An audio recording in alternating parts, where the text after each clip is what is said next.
السلام علیکم ناظرین، میں ہوں رضوان عباسی اور آپ میرا یوٹیوب چینل دیکھ رہے ہیں۔ سب سے پہلے آپ سے گزارش ہے کہ آپ میرا چینل لائک کریں، شیئر کریں اور سبسکرائب کریں اور بیل آئیکن کے بٹن کو ضرور پریس کریں۔ تو ناظرین، سب سے پہلے آج بات کروں گا جو رات گئے آرمی میں پوسٹنگ ہوئی ہے، ایک بڑی تبدیلی ہوئی ہے۔ اور اس کے علاوہ سائفر کیس کے حوالے سے جو ڈیولپمنٹ ہے اس پر بات کروں گا، اور سرفراز بگٹی صاحب نے ایک بیان دیا ہے عمران خان اور نواز شریف کے حوالے سے، تو اس پر بھی بات ہوگی۔ تو یہ اسٹاک مارکیٹ کی جو صورتحال ہے اس پہ بھی بات ہوگی۔ اس کے علاوہ میں آپ سے ایک اہم ایشو پر بھی بات کروں گا۔ تو سب سے پہلے سٹارٹ کرتے ہیں جو فوج میں اہم تبدیلی ہوئی ہے۔ تو فوج میں جنرل عاصم غفور جو پہلے DGI SPR تھے، پھر ان کو کور کمانڈر کوئٹہ بنا دیا گیا، تو ابھی ان کو چینج کر دیا گیا ہے، ادھر سے ان کی ٹرانسفر ہو گئی ہے، ان کو NDU میں ان کی جو ہے نا تبادلہ ہو گیا ہے NDU میں، نیشنل ڈیفنس یونیورسٹی میں۔ تو پہلے تو جب وہ DGI SPR تھے تو انہوں نے کافی اپنے دوران جو ان کے پاس عہدے میں جو مدت تھی اس میں کافی انہوں نے اپنا کردار ادا کیا، میڈیا سے کافی ان کی انٹریکشن تھی، اینکر سے ملنا، اور کافی مطلب وہ پروٹوکول بھی ان کو ملتا تھا، میڈیا مالکان سے ملتے تھے، کافی ان کی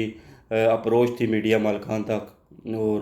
وہ چلتے چلتے پروگرام کو بھی، جو پروگرامز ان کے منشا اور مرضی کے مطابق نہیں ہوتے تھے ان کو بند کروا دیا کرتے تھے، تو اینکرز پہ ان کا کافی ہولڈ تھا۔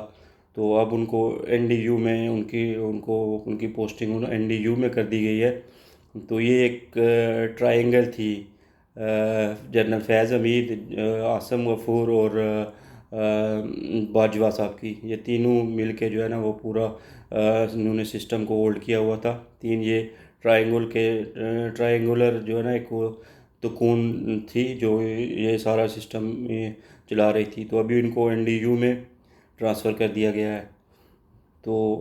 اس کے علاوہ رات کے ایک 82 فارمیشن کمانڈر کا کانفرنس بھی ہوئی، جس میں ایک واضح پیغام دیا گیا ہے کہ پاکستان کے خلاف جو بھی پاکستان کو غیر مستحکم کرنے کی کوشش کر رہا ہے، ریاست اس کے ساتھ آئینی ہاتھوں سے نپٹے گی اور اس کے لیے کوئی نرم گوشہ نہیں رکھا جائے گا۔ یہ کس کے لیے پیغام ہے آپ سمجھ ہی گئے ہوں گے، اور جو بھی ملک کے لیے نقصان دہ ثابت ہوگا، جو بھی دہشت گرد تنظیمیں ہیں وہ ملک کے پاکستان کے لیے اگر کوئی ان دہشت گرد تنظیموں کے ہاتھوں میں یہاں پہ کھیل رہا ہے تو اس کے ساتھ انتہائی سختی سے نپٹا جائے گا۔ یہ کانفرنس کا لب لباب تھا۔ تو اس کے علاوہ آج جو سٹاک مارکیٹ کی پوزیشن ہے وہ جو 59,000 پوائنٹ پر پہنچ گئے، جو ایک ریکارڈ ہے۔ تو اس کے علاوہ ڈالر بھی آہستہ آہستہ نیچے آ رہا ہے، اور ڈالر کی بھی جو ہے نا وہ اڑان جو ہے نا وہ ابھی اس کے پر کٹ گئے ہیں۔ اس کے علاوہ سرفراز بگٹی صاحب نے آج بات کی ہے۔ سرفراز بگٹی صاحب ایک بیرونی چینل کو انٹرویو دے رہے تھے، انٹرنیشنل چینل کو، تو انہوں نے کہا کہ عمران خان کو جتنی سہولتیں اور ان کو میسر ہیں پاکستان کی تاریخ میں، کسی بھی لیڈر جو اگر گرفتار جیل میں ہوا تو اس کو اتنی سہولتیں میسر نہیں کی گئی۔ تو وہ جتنے عدالتوں کے انہوں نے کہا ہے کہ لاڈلے ہیں، اتنا کوئی اور نہیں ہے۔ تو انہوں نے یہ بھی کہا کہ نواز شریف کے خلاف جو کہ جتنے کیس بنے ہیں ہم سمجھتے ہیں کہ ان میں سے دیگر بے بنیاد ہیں۔ اس کے علاوہ اسد قیصر صاحب جو پہلے سوابی پولیس نے ان کو گرفتار کیا، پھر ان سے ضمانت ہوئی تو چارسدہ پولیس نے ان کو گرفتار کر لیا، ابھی ان کو سینٹرل جیل بھیج دیا گیا ہے۔ تو اسد قیصر نے میڈیا سے گفتگو کرتے ہوئے کہا کہ یہ لوگ ہمیں سلیکٹڈ کہتے تھے، اب تو نواز شریف سلیکٹڈ پلس ہے۔ تو انہوں نے کہا کہ ان کو چاہیے کہ جس طرح سے کاکڑ صاحب کو وزیر اعظم بنایا گیا، اسی طرح نواز شریف کا نوٹیفیکیشن جاری کر دیں، الیکشن کی کوئی ضرورت نہیں ہے تو ان کو بھی وزیر اعظم بنا دیں نوٹیفیکیشن جاری کر کے، الیکشن کی کوئی ضرورت نہیں ہے، کیونکہ ان کے بقول PTI کو لیول پلینگ فیلڈ نہیں مل رہی، ان کے ساتھ زیادتیاں ہو رہی ہیں، ان کے سارے رہنماؤں کو گرفتار کیا جا رہا ہے، اس لیے نوٹیفیکیشن جاری کر دیں کہ نواز شریف کو وزیر اعظم اپوائنٹ کر دیں۔ تاکہ وہ وزیر اعظم بن سکے۔ ویسے انہوں نے کہا کہ اس میں الیکشن کی کوئی ماحول نہیں بن رہا، کیونکہ ون سائیڈڈ ہے، اگر ایک پارٹی کو آپ کوئی چانس نہیں دیں گے الیکشن میں تو دوسری پارٹیوں کے لیے تو میدان کھلا ہوگا۔ تو اس لیے انہوں نے اتنی بات کی، ان کو سینٹرل جیل بھیج دیا گیا۔ اس کے علاوہ ناظرین ایک اہم ایشو ہے، جو بیرون ملک لوگ آتے ہیں پاکستان سے، وہ ایمبیسڈر ہوتے ہیں۔ آپ کو پتہ ہے یہاں کے بڑے مسئلے مسائل ہوتے ہیں، خاص کر جو خلیجی ممالک ہیں ان میں، تو ادھر سے تو لوگ آ جاتے ہیں لیکن یہاں ان کا کوئی پرسان حال نہیں ہوتا۔ ابھی تو ایک خلیجی ممالک میں ایک کام نیا شروع ہوا ہے، ادھر ایک کمپنی بنائی ہے، ادھر سے وہ عورتوں کو لے کے آتے ہیں جو ادھر بھیک مانگتی ہیں آ کے، انہوں نے بھیک مانگنا شروع کر دیا ہے، گھر گھر جاتی ہیں، کئی مسجد کے سامنے کھڑی ہو جاتی ہیں، کہیں کہاں جا کے مانگتی ہیں۔ تو آپ کو پتہ ہے یہاں پہ بھیک مانگنا سخت منع ہے۔ تو اس سلسلے میں یہاں پہ جو امیگریشن کے مسئلے مسائل ہیں، جو لیگلی طور پر بھی آتے ہیں، لیگل کام کرتے ہیں، ان کے بھی ویزے نہیں لگتے اسی وجہ سے۔ تو جو انلیگل ایکٹیویٹیز میں ملوث ہوتے ہیں لوگ، ان کے لیے یہاں پہ جو بیرون ملک، آپ کو پتہ ہے یہاں پہ ہم لوگ ایمبیسڈر ہوتے ہیں اپنے ملک کے لیے۔ آپ کوئی اچھا کام کریں گے تو آپ کے ملک کی تعریف ہوگی، اور آپ کوئی اگر اس کسی لیگل ایکٹیویٹی میں شامل ہوں گے تو یہاں پہ جو لیگل لوگ رہتے ہیں ان کے لیے بھی پرابلمز ہوگی، کیونکہ پاکستان کا نام لیا جاتا ہے تو ان میں سارے پاکستانی آ جاتے ہیں۔ یہ کہ کوئی پن پوائنٹ نہیں کرتا کہ یہ والا یہ پاکستانی اس ایریے سے ہے تو اس نے غلطی کی ہے تو باقیوں کا قصور کیا قصور ہے، لیکن وہ سب کو جو ہے نا ایک ہی نظر سے پھر دیکھتے ہیں، کہ ان کے لیے حالات اور مشکل ہو جاتے ہیں یہاں پہ۔ ان کا امیگریشن کے مسئلے مسائل، جابز کے مسئلے مسائل ہو جاتے ہیں۔ وہاں سے تو لوگ آ جاتے ہیں لیکن یہاں پہ ان کا اگر کام نہیں ہے تو وہ پھر وہ مانگنا یا دوسرا کام شروع کر دیتے ہیں، جو کہ انلیگل ایکٹیویٹیز میں شمار ہوتا ہے۔ مطلب کوئی لڑائی جھگڑا، کسی رابری، چوری ڈکیتی میں شامل ہو جاتے ہیں، تو پورے جو ہے نا پاکستان کی اس میں انسلٹ ہوتی ہے۔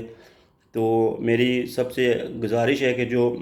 آنا چاہتے ہیں ادھر، وہ ایک تو لیگل طریقے سے آئیں، ویزے پہ آئیں، اگر آپ کے پاس ویزا ہے، اگر ویزے پہ آتے ہیں، اگر آپ کا کام نہیں ہوتا تو آپ واپس چلے جائیں، پھر ٹرائی کریں۔ لیکن یہاں خدا را لیگل ایکٹیویٹیز میں اپنے آپ کو ملوث نہ کریں، کیونکہ یہاں پہ آپ کو پتہ ہے ڈرگز یا کسی کوئی بھی خلیجی ممالک میں ان کو ادھر سخت ممنوع ہے، اور اس کی سزا بھی یہ لوگ بہت سخت دیتے ہیں۔ ان کے لیے پھر 8 10 سال یہ لوگ جیل میں رہتے ہیں اگر ڈرگز میں یہ لوگ انوالو ہوں تو اس لیے میری ان بھائیوں سے گزارش ہے جو یہاں پہ پاکستان میں آتے ہیں کہ آپ لیگل طریقے سے آئیں، کام آ کے آپ ڈھونڈیں، اور آپ جو ہے نا یہ جو لوگ آپ کو ویزے پہ لے کے آتے ہیں اور جہاں پہ جھانسا دیتے ہیں نوکری کے لیے، تو نوکری ان کے پاس ہوتی نہیں ہے، آپ سے ادھر سے 3 4 5 لاکھ روپیہ لے لیتے ہیں، جو آپ سراسر نقصان ہے۔ میرے ایک دوست ہیں، ان کا بھائی اسی طرح آیا، ایک کمپنی نے ان سے پیسے لیے، ادھر آ کے شارجہ میں چھوڑ دیا کیمپ میں، لیکن اس کا کام نہیں ہو سکا۔ وہ ایک دفعہ اس کا وزٹ لیا، اس پہ لاکھوں روپے لگ گئے، پھر وہ واپس گیا۔ تو کام یہاں پہ موسٹلی جو ادھر سے لوگ لے کے آتے ہیں نا، آگے کام نہیں ہوتا ان کے پاس، ادھر آ کے بٹھا دیتے ہیں۔ تو ظاہر ہے جو ادھر پیسے دے کے آتا ہے، ان کے ادھر اولاد ہوتی ہے، بچے، ماں باپ، تو وہ سوچتے ہیں کہ کام کرنے کے لیے گئے ہیں جی، ابھی کام کریں گے تو ہمیں کچھ پیسے بھیجیں گے، لیکن وہ بیچارے یہاں کے خود جو ہے نا وہ ایک کمرے میں بند ہو جاتے ہیں، نہ ان کے پاس کوئی کام ہوتا ہے، نہ کھانے کا کوئی پوچھتا ہے۔ تو وہ آٹومیٹکلی اگر جن کے پاس کچھ بھی نہیں ہے وہ باہر آ کے پھر انلیگل کام کریں گے۔ تو میری درخواست ہے ان لوگوں سے جو اس طرح آتے ہیں کہ خدا را اس طرح نہ آئیں، یہاں پہ آ کے اگر آپ غلط کام کریں گے تو پورے پاکستان کی انسلٹ ہوتی ہے، اور جہاں ہم یہاں لوگ رہتے ہیں یہ ہمارے لیے بھی باعث شرم ہے۔ یقین کریں کسی بھی محفل میں ہمارے دوسرے انٹرنیشنل کافی جو ادھر بیرون ملک سے تعلق رکھنے والے لوگ ہیں، جو مختلف نیشنلٹیز کے، ان کے ساتھ بات چیت ہوتی ہے، تو یقین کریں جب اس طرح کے حالات ہوں تو بندہ کہتا ہے کہ زمین پھٹے اور ہم اس کے اندر چلے جائیں۔ بات ظاہر ہے ہماری اتنی ابھی اکنامک جو ہے پالیسی ہے، معاشی حالت بری ہے، اس پہ بات ہو، کرنسی ریٹ پہ بات ہو، آپ کا یہاں کا ایک درہم ہمارا ابھی 76 77 ہے، تو یہ بات ہو تو جب ہمیں بہت اس میں ہمارے بات کرتے ہوئے ہمیں شرم محسوس ہوتی ہے کہ ہم کدھر جا رہے ہیں اور لوگ کدھر جا رہے ہیں۔ تو اس لیے میری گزارش ہے ان لوگوں سے کہ جو اس طرح آتے ہیں خدا را ادھر آ کے یہ کام نہ کریں، اور جو کمپنیاں بنائی ہوئی ہیں ادھر ان کے خلاف جو گورنمنٹ آف پاکستان ہے وہ ادھر سے کوئی ایسا قانون بنائے کہ لوگ اس طرح نہ آ سکیں ادھر، تاکہ ادھر آ کے جو ہے نا وہ ہم جو لوگ ادھر دیار غیر میں ہیں، ہمارے لیے بھی ادھر مسئلے مسائل ہوتے ہیں، ویزے نہیں لگتے، کوئی ایشو ہو جاتا ہے، امیگریشن کا ایشو ہو جاتا ہے، اس لیے ہوتا ہے کہ یہ لوگ ادھر آ کے بھیک مانگنا سٹارٹ کر دیتے ہیں۔ ان کے پاس کوئی ہنر نہیں ہوتا، کوئی کام نہیں جانتے، ویزا ان کا ایکسپائرڈ ہو جاتا ہے، وزٹ پہ آئے پھر یہ ادھر آ کے اللیگل وہ ہوتے ہیں، پھر ان کو فائن پڑتا ہے جب وہ جاتے ہیں۔ تو یہ اس سے بچیں اور لیگل طریقے سے آئیں، آپ کے پاس کوالیفائڈ ہے، کوئی ہنر سیکھیں، ہنر سیکھ کے آئے، اور تاکہ یہاں آ کر آپ کو باعزت روزگار مل سکے۔ تو اس سلسلے میں میری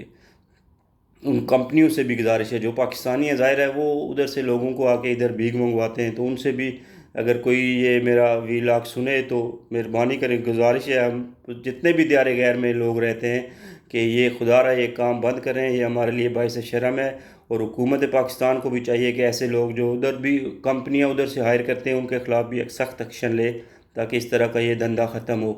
اب تک کے لیے اتنا ہی۔